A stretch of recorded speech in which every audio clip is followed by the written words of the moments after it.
Show में साथ देने का शुक्रिया। मुज़ाकरात तो वहीं लटके हैं जहां से पाकिस्तान तहरीक-ए-इंसाफ ने अपने मुतालबात दिए रिटर्न में और उस पर हुकूमत ने जवाबी वार किया, सख्त प्रेस कॉन्फ्रेंस की। तो शेख वकास अकरम ये कहते हैं कि अब मुज़ाकराती अमल से हमारा कोई ताल्लुक नहीं, लेकिन फ़ाइनल जो डिसीजन है वो मरकज़ी क़यादत को करना है।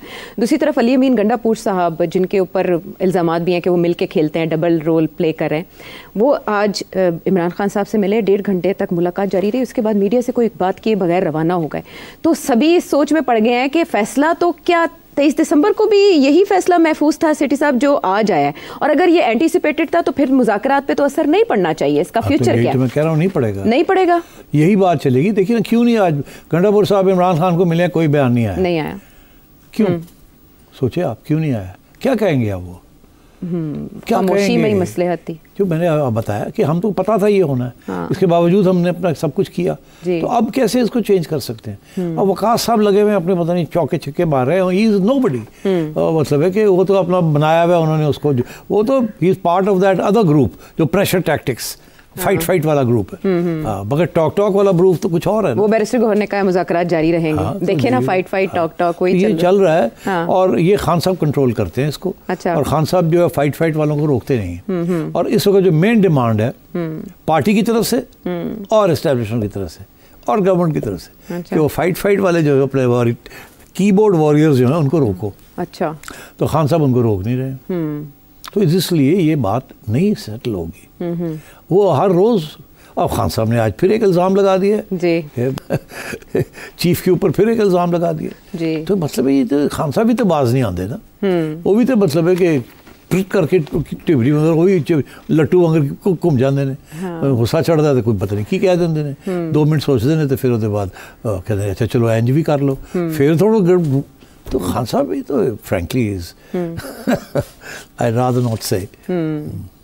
अच्छा, तो मुज़ाकराती अमल जिसमें अब हुकूमत ने जवाब देना है, और उसका आपको बादी नज़र में दिखाई क्या दे रहा है कि जो मुतालबात उनकी तरफ से आए उनको फिलफोर रिजेक्ट कर दिया जाएगा कि 9 मई और 26 नवंबर के जो वाक़यात का आपने मंजर खींचा है, इस पर मुज़ाकरात मज़ीद मुमकिन नहीं है? नहीं, ये बातें हैं। गवर्नमेंट ये कभी नहीं पुल आउट करेगी। अच्छा। Government will not pull out of the talks and PTI will not pull out of the talks. ये अपना मौक़िफ़ पब्लिक में देते रहेंगे, और जब टॉक्स में जाएंगे तो वो वहाँ भी वही दोहराएंगे, और फिर पोस्टपोन होगा, और फिर आएंगे, और फिर जाएंगे, और फिर आएंगे, और फिर जाएंगे। तो बात तो फिर ऊपर ही अड़ी रहेगी, तो नीचे तो रस्मी कार्रवाई चल रही होगी टेबल्स पे। तो ये बात सॉल्व होने वाली नहीं है, मुज़ाकरात के जरिए ये सॉल्व होने वाली नहीं है। लेकिन जुडिशल कमीशन तो अगली मुलाकात से पहले बनाना होगा हुकूमत को, वरना मुज़ाकरात नहीं होंगे। उसके बावजूद मुज़ाकरात होंगे, जुडिशल कमीशन बने बगैर। आप ये कह रहे हैं जी अगर आप नहीं बनाएंगे तो हम नहीं आएंगे।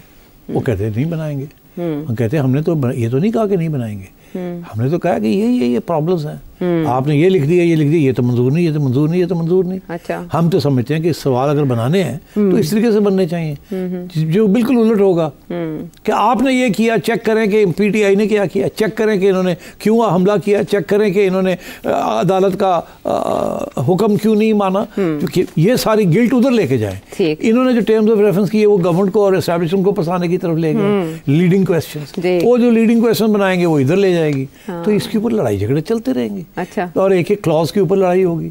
26th अमेंडमेंट के ऊपर एलाइज के अंदर आपने देखा कितना देर लग गई, एलाइज के अंदर एक क्लॉज के ऊपर जी, ठीक। और बाद में भी झगड़े रहते, मौलाना ने कहा तो नहीं बने, आप तो एक कर। बिल्कुल। यहाँ तो नाइव्स आर आउट, तो ये चलेगा मामला। मैं समझता हूँ कि गवर्नमेंट कैन नॉट डिनाई कि हम नहीं लगाएंगे, ये नहीं कह सकते। ठीक, सियासी कलाबाजियां ही चलेंगी इस पे। और मगर ये है वो कहेंगे ऐसे नहीं, ऐसे नहीं, ऐसे ये नहीं, ऐसे, तो ये चीजें चलेंगी।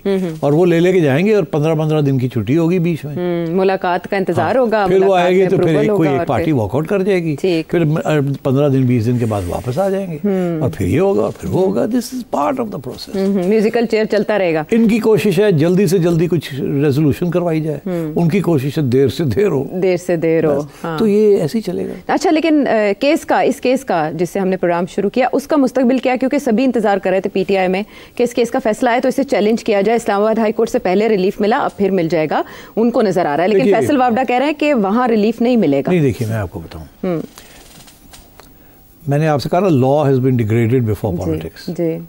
मैंने बड़ा पॉइंटेड रिमार्क ये किया है, इसको मैं वजाहत नहीं करूंगा बिकॉज फिर आप मुझे कंटेम्प्ट में ना पकड़ के ले जाएं और आप बीप लगाने शुरू कर देंगे। और आपको समझ आनी चाहिए मैं क्या कह रहा हूँ। Law has been degraded before politics and the politics is coming in all directions and from all sources. अच्छा, तो ये जो सिलसिला है अभी तक ऐसे ही चलेगा। Law will constantly be degraded, law and constitution before politics. The politics of one stakeholder, the politics of another stakeholder, the politics of a so-called neutral stakeholder who's not neutral, who's divided and politically biased, and so on and so forth. Ab, in this situation, right, what do you do?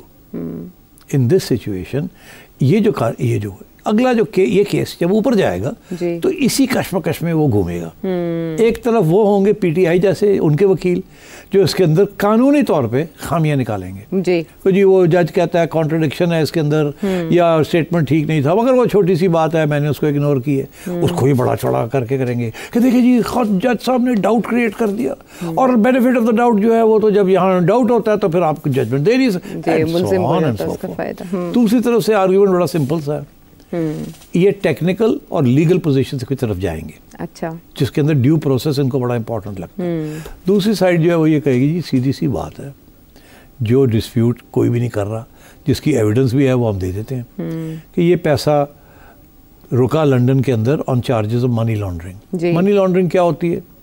British crime agency ने कहा कि फलाने साहब ने money लॉन्ड्रेड proceeds England के banks में रखी हुई हैं। अच्छा, मनी लॉन्ड्रिंग वो होती है कि जो रियासत का पैसा होता है उसको चोरी किया हो और बाहर ले जाए। ठीक, दैट्स मनी लॉन्ड्रिंग। टैक्स जिसके ऊपर ना दिया हो। अच्छा, ब्लैक मनी को वाइट करने के लिए ले गए बाहर। उन्होंने कहा जी ये तो मनी लॉन्ड्रिंग का केस है and it was a case of money laundering. उसके अंदर उनके अकाउंट्स बंद हो गए, सब कुछ रख लिया गया। उसके बाद पेशकदमी हुई हाँ यहाँ से, क्योंकि वो रुका हुआ था सारा मामला। ठीक है, वो केस कोर्ट में था जी। वो मलिक साहब कह रहे थे नहीं मनी लॉन्ड्रिंग, वो कह रहे थे कि एविडेंस देंगे आपके पैसा कहाँ से आया। तो ये चीज़ चल रही थी और चलनी थी और थोड़ी देर। यहाँ से पेशकदमी की अकबर साहब ने, शहजाद अकबर साहब जी, ARU के अब वो ARU लोग भूल गए हैं। What is ARU? Asset recovery unit. तो किसके लिए एसेट रिकवरी हो रही थी? इमरान खान के लिए हो रही थी, मलिक रियाज के लिए हो रही थी, साकिब निसार के लिए हो रही थी, या रियासत पाकिस्तान के लिए हो रही थी? सवाल ये। हाँ, बनाया तो रियासत पाकिस्तान के लिए। देखिए एसेट रिकवरी किसके लिए होती है भाई? किसी जात के लिए नहीं होती, किसी बंदे के लिए नहीं होती। ये नैब जो पैसे इकट्ठे करती है ये किसी की जेब में नहीं जाते, ये रियासत के एक शहर में जाते हैं। रियासत का पैसा मनी लॉन्ड्रिंग होता है और किसी का जाती पैसा नहीं होता। तो ये केस जो है ये आके वहां रुक जाता है कि ये अगर मनी लॉन्ड्रिंग की प्रोसीड्स थी तो ये सुप्रीम कोर्ट के अकाउंट में नहीं जा सकती थी। इसको जाना था रियासत के अकाउंट में। और अगर ये उधर गई है तो ये फिर मिली भगत थी, अंडरस्टैंडिंग मिली भगत थी, और उसी मिली भगत को छुपाने के लिए काबीना को दिखाया नहीं गया। ये तो बड़ा सिंपल सी बात है ना। और इसके ऊपर बहुत से बयान भी है एसेट रिकवरी वालों के कि जी ये स्टेट को जाएगा पैसा and so on and so fourth. तो मेरा ख्याल है कि एक तरफ ओपन एंड शट, दूसरी तरफ टेक्निकल फ्लॉज, और जुडिशरी जो है वो दोनों चीजें करती रही है। हाँ, ओपन एंड शट केस भी करती रही है। हाँ, और टेक्निकल बुनियादों पे भी नवाज शरीफ साहब के खिलाफ भी केसेस अपने देखे हैं ऐसे। हाँ, कभी टेक्निकल बुनियाद पे फारिग हो गए, कभी पॉलिटिकल बुनियाद से। तो ये मैं समझता हूँ कि just wait to see how it pans out. इसका भी ताल्लुक जो है वो खान साहब की सियासत और उनकी फ्यूचर के ऊपर है।